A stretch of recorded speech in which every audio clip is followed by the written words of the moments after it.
لیکن آپریشن کے بعد مرہم پٹی اور دواؤں کی فراہمی نہیں ہو سکی تھی اور زخم بگڑ گیا تھا۔ جنرل نیازی اپنی کتاب میں اس بات سے انکار کرتے ہیں کہ ہتھیار ڈالنے کا فیصلہ ان کا تھا۔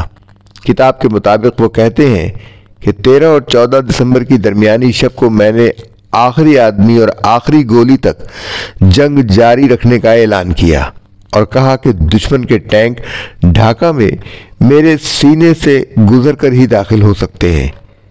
لیکن یہ کیا ہوا کہ 2 دن بعد ہی جنرل نیازی ہتھیار ڈال رہے تھے۔ وہ لکھتے ہیں، اکثر میرے خلاف پروپیگنڈا کیا جاتا ہے کہ یحییٰ خان نے ہتھیار ڈالنے کے لیے نہیں کہا تھا، یہ میرا اپنا فیصلہ تھا، اور اس کے لیے یحییٰ خان کے ایک پیغام کا حوالہ دیا جاتا ہے جو ڈاکٹر مالک گورنر مشرقی پاکستان کے ذریعے بھیجا گیا تھا، جس کی عبارت یوں تھی: نیازی، آپ پاکستان کے سینئر ترین فوجی افسر ہیں اور آپ ڈپٹی مارشل ایڈمنسٹریٹر ہیں اور وہاں کے کمانڈر بھی۔ آپ میری نسبت صورتحال کو بہتر جانتے ہیں، زمینی صورتحال کا صحیح اندازہ کر سکتے ہیں۔ گورنر سے مشورہ کرو اور UN والوں کو بولو کہ وہ سیز فائر کروائیں۔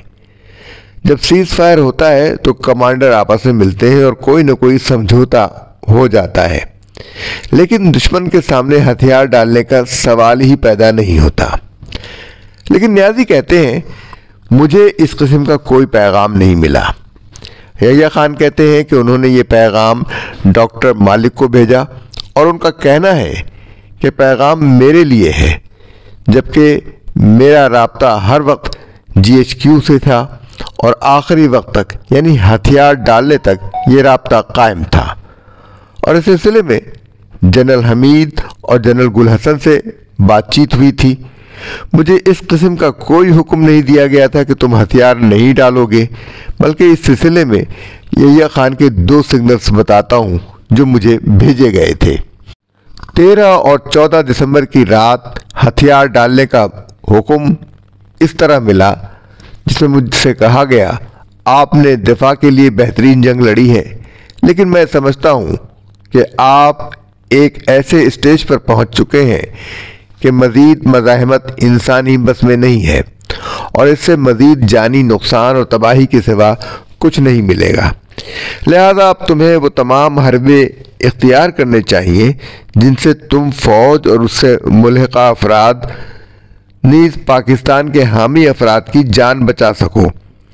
میں نے اقوام متحدہ سے کہا ہے کہ وہ مشرقی پاکستان میں پاکستان کی فوج کا تحفظ کرے اور افواج پاکستان اور تمام محب وطن پاکستانیوں کو بچانے کا اہتمام کرتے ہوئے بھارتی جارحیت کو رکوائے۔ یحییٰ خان کے سگنل کے باوجود ہم نے 14 دسمبر کو ہتھیار نہیں ڈالے، کیونکہ ہمیں اس سے پیشتر اسلام آباد سے یہ اطلاع دی گئی تھی کہ زرد اوپر سے اور سفید نیچے سے تمہاری امداد کر رہا ہے۔ مطلب یہ تھا کہ نیچے سمندر کے ذریعے امریکی بحری بیڑا اور اوپر چین ہماری مدد کو پہنچ رہا ہے۔ ہمارے سپاہیوں کو ہر طرف سے یہی پیغام تھا کہ آخری گولی اور آخری آدمی کے آرڈر پر عمل کرتے ہوئے وہ خون کا آخری قطرہ بہنے تک لڑیں گے، مگر اسلام آباد خاموش تھا۔ جنرل نیازی کے مطابق میں بار بار پیغام بھیج رہا تھا، بار بار یحییٰ خان سے بات کرنے کی کوشش کرتا، لیکن جنرل حمید یا جنرل گل حسن کہتے کہ یحییٰ خان باتھ روم میں ہے۔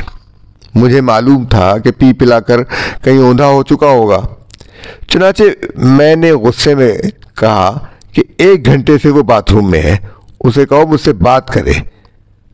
جواب میں پھر یہی کہا گیا، وہ بات نہیں کر سکتا۔ میں نے گالی دے کر رابطہ منقطع کر دیا۔ صاف ظاہر ہے کہ وہ ہمیں چھوڑ چکے تھے۔ ادھر ڈاکٹر مالک بار بار ہتھیار ڈالنے کے لیے کہہ رہے تھے۔ میں نے کہا، میں ایسا کیسے کر سکتا ہوں؟ جواب میں وہ بولے، میری یحییٰ سے بات ہوئی ہے، وہ کہتا ہے مشرقی پاکستان تو گیا، اب مغربی پاکستان کو بچانے کی کوشش کر رہے ہیں۔ اگر تم نے ہتھیار ڈال کر جنگ بند نہ کرائی تو مغربی پاکستان بھی ہاتھ سے جاتا رہے گا۔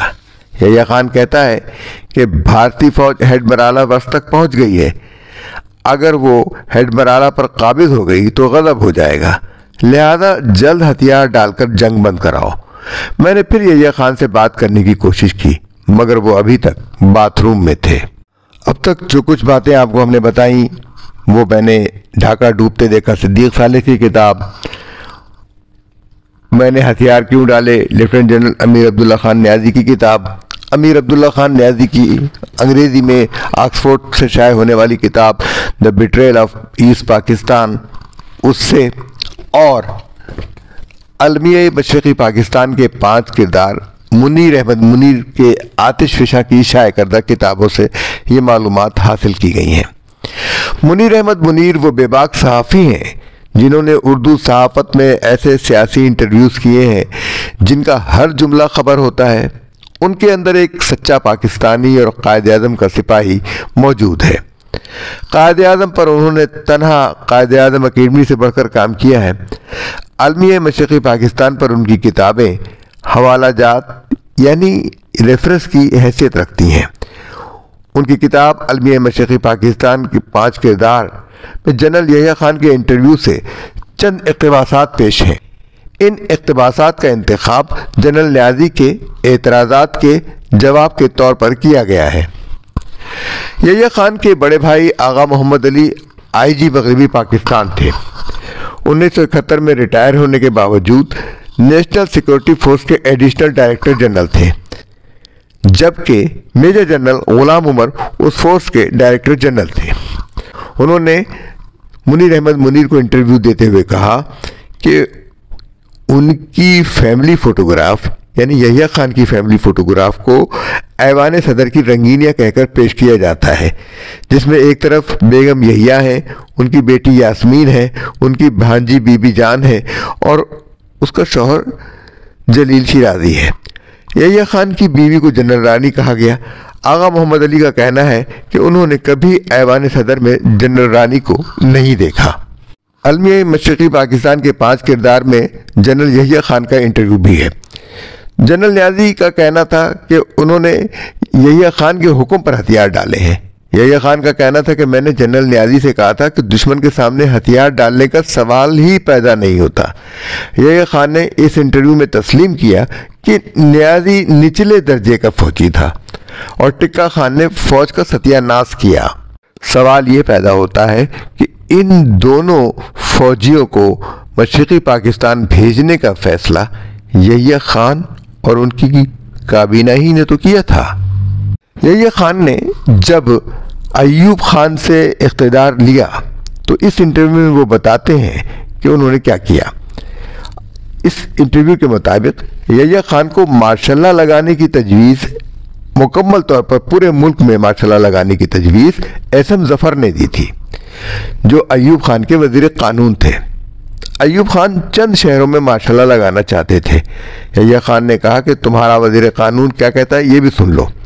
اس پر اعظم ظفر نے کہا کہ مارشل لاء لگا تو آپ کا آئین منسوخ کرنا پڑے گا۔ یہ سن کر ایوب خان نے کہا کہ میرا آئین تو میری زندگی ہے، اسے میں نے اپنا خون دے کر بنایا ہے۔ اس پر اعظم ظفر نے کہا سر اپنا خون بچاؤ یا پھر ملک بچاؤ۔ گویا اعظم ظفر کے نزدیک آئین کی کوئی اہمیت نہیں تھی اور شاید اب بھی نہیں۔ اسے نہیں معلوم تھا کہ آئین کا خاتمہ ملک کا خاتمہ ہوتا ہے، اور بالآخر ملک ٹوٹ گیا کیونکہ آئین ختم ہوا اور یحییٰ خان کا مارشل لاء لگ گیا۔ یحییٰ خان کا کہنا تھا کہ مشرقی پاکستان میں فوجی آپریشن کی تجویز سے دیگر سیاسی جماعتوں نے اتفاق نہیں کیا تھا، جبکہ آپریشن کی تجویز بھٹو نے دی تھی۔ یہ یحییٰ خان کا کہنا تھا، اور خود یحییٰ خان نے اس بات کا اعتراف کیا کہ بھٹو نے دیگر سیاسی رہنماؤں کے سامنے ایسی کوئی تجویز نہیں دی تھی۔ بھٹو صاحب کو انوالو کیا گیا اور لاڑکانہ پلان بنایا گیا۔ لاڑکانہ پلان دراصل ایم ایم احمد پلان تھا۔ ایم ایم احمد نے 1970 کے الیکشن کے بعد اپنے نائب قمر الاسلام کے ساتھ یہ رپورٹ پیش کی کہ مغربی پاکستان کی ترقی کا راز مشرقی پاکستان کی علیحدگی میں چھپا ہے، جبکہ آج بنگلہ دیش مغربی پاکستان سے زیادہ ترقی یافتہ ہے۔ مرزا غلام احمد قادیانی کے پوتے مرزا مظفر احمد المعروف MM احمد نے اپنے پلان میں کہا تھا کہ مشرقی پاکستان کا دفاع مغربی پاکستان سے کیا جائے گا۔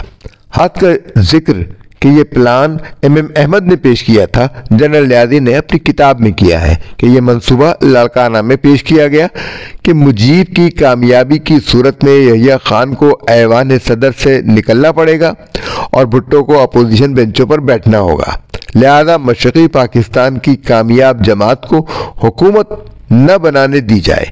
اس منصوبے پر عمل درآمد کے لیے جنرل غلام عمر سرگرم ہو گیا۔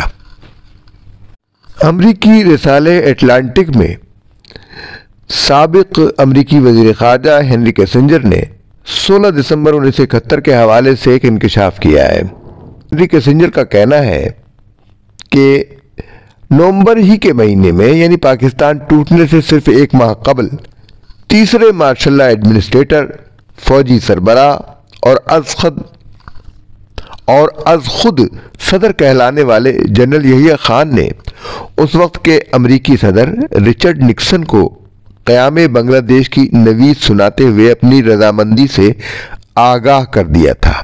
البتہ مشرقی پاکستان کو علیحدہ کرنے کا مہینہ مارچ 1972 طے پایا تھا۔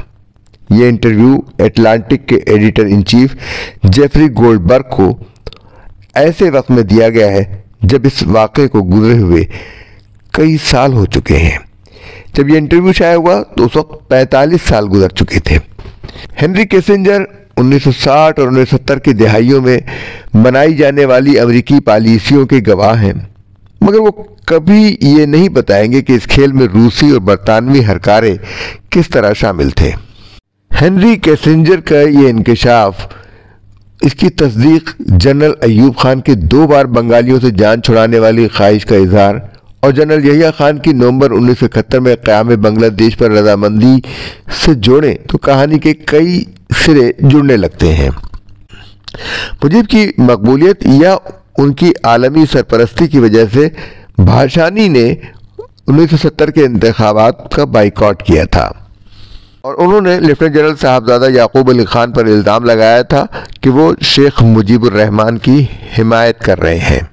لیکن جنرل یعقوب وہ واحد شخصیت تھے جنہوں نے یحییٰ خان کو مشرقی پاکستان میں فوجی آپریشن کرنے سے منع کیا تھا اور انکار کیا تھا۔ ان کا وہ حکم نہیں مانا انہوں نے، تو اس پر ان کو ڈیموٹ کر دیا گیا، وہ لیفٹیننٹ جنرل سے میجر جنرل بنا دیے گئے۔ لیکن جنرل یعقوب نے اپنے دامن پر پاکستان ٹوٹنے کا داغ لگانا گوارا نہیں کیا۔ شیخ مجیب الرحمان کو اقتدار میں آنے سے روکنے کے لیے آپریشن سرچ لائٹ یا ڈھاکہ آپریشن مشرقی پاکستان میں 25 مارچ 1971 کو کیا جانے والا آپریشن تھا۔ اس آپریشن سرچ لائٹ کے مقاصد یہ تھے: مشرقی پاکستان کی انتظامیہ پر فوج کا کنٹرول، شیخ مجیب الرحمان اور عوامی لیگ کی قیادت کو حراست میں لے کر پارٹی کا خاتمہ، منظم بغاوت کو روکنے کے لیے ایسٹ پاکستان رائفلز، پولیس اور فوج میں بنگالی سپاہیوں کو غیر مسلح کرنا۔ اس آپریشن کے لیے فوج کے پاس 14th انفنٹری ڈویژن، جس میں صرف 18,000 سپاہی تھے، ایک آرمرڈ ریجمنٹ تھی جس میں 75 ٹینک تھے، ایسٹ پاکستان رائفلز کے 3,000 سپاہی اور پولیس کے 1,800 سپاہی بھی موجود تھے۔ پاکستانیوں کے پاس 4 گن بوٹ، ایک پیٹرول بوٹ اور ایک تباہ کن کشتی تھی، یعنی یہ صرف پاکستان بحریہ کا سرمایہ تھا۔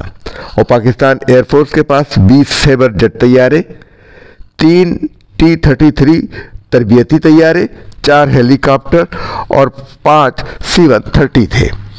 مزید کمک کے لیے 19th انفنٹری ڈویژن اور 16th انفنٹری ڈویژن کی توقع تھی، جبکہ ان کے مقابلے میں ایسٹ بنگال ریجمنٹ کے 8,000 باغی سپاہی تھے، ایسٹ پاکستان رائفلز کے 13,000 باغی موجود تھے، ایسٹ پاکستان پولیس کے 30,000 باغی سپاہی تھے۔ پاکستان کی نفری میں 6,000 کے بارے میں معلوم ہوا کہ وہ مارے گئے، لیکن مکتی باہنی کی تعداد واضح نہیں تھی۔ غیر بنگالیوں کا بڑی تعداد میں خون بہایا گیا اور اس آپریشن کا آغاز جنرل ٹکا خان نے کیا تھا۔ صاحبزادہ یعقوب علی خان لیفٹیننٹ جنرل، جو مشرقی پاکستان کے کور کمانڈر بھی تھے اور گورنر بھی تھے، وہ بابصیرت لیفٹیننٹ جنرل تھے۔ 1971 کے اوائل میں وہ مشرقی پاکستان میں corps commander, deputy martial administrator بھی تھے۔ جبکہ یحییٰ خان نے وہاں ملٹری ایکشن کرنے کا فیصلہ کیا تو صاحبزادہ یعقوب نے اس سے اتفاق نہیں کیا۔ صاحبزادہ یعقوب کا کہنا تھا کہ عوامی لیگ نے 162 میں سے 160 نشستیں جیتی ہیں۔ یحییٰ شیخ مجیب سے بات کریں، لیکن مشرقی پاکستان میں ملٹری آپریشن سے انکار کیا تھا۔